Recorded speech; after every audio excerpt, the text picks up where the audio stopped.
Today we have another in our series of daily William McGonagall poems.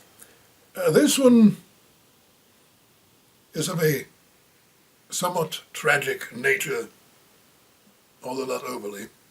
It's called An Excursion Steamer Sunk in the Tay.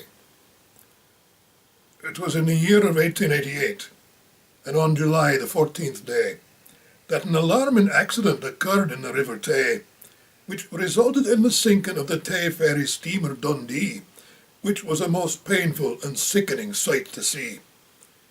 The steamer was engaged by the Independent Order of Rechabites, and all were resolved to see some rural sights.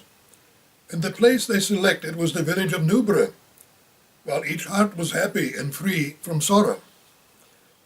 And the weather was sunny, and really very fine, and 900 souls had agreed to while away the time, and they left the Craig Pier at 2:30, never thinking they would meet with an accidental shock.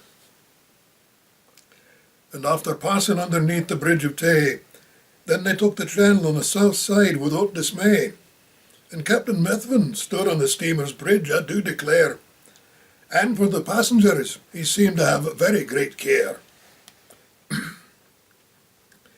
And all went well on board for some time, and the silvery Tay shone beautiful in the sunshine, and the passengers' hearts felt light and gay, while they gazed on the bonny banks of the silvery Tay. To do justice to the passengers, they were a goodly band, for their behaviour, 'tis said, was truly grand.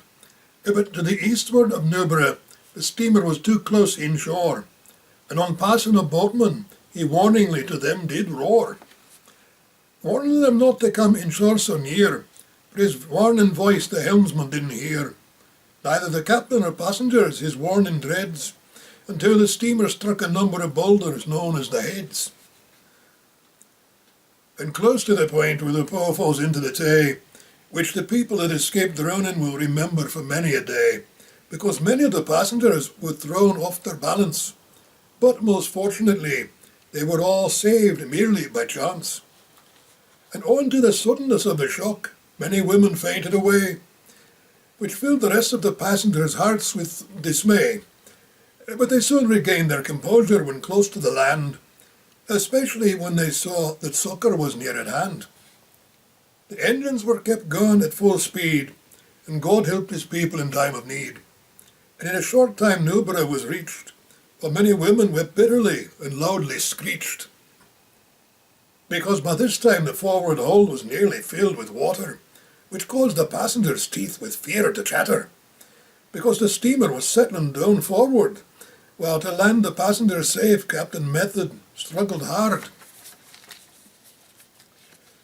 But before one half of them had got ashore, the women and children were in a state of uproar, because the forepart of the steamer was submerged in the Tay, which filled the passengers' hearts with dismay. But thanks be to God, all the passengers were sent to Dundee by the steamer's Renown, Forfarshire, Protector, and the Lass-a-Goree, which certainly was a most beautiful sight to see when they landed 900 passengers safe on the pier at Dundee.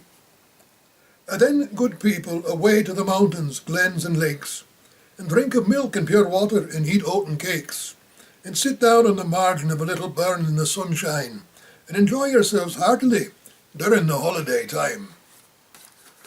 But while you're enjoying yourself on the holiday, try to avoid any steamer that's going to sink, even one that sinks basically at the pier, and you can get off without too much trouble. That's our McGonagall for today. We'll be back tomorrow with more.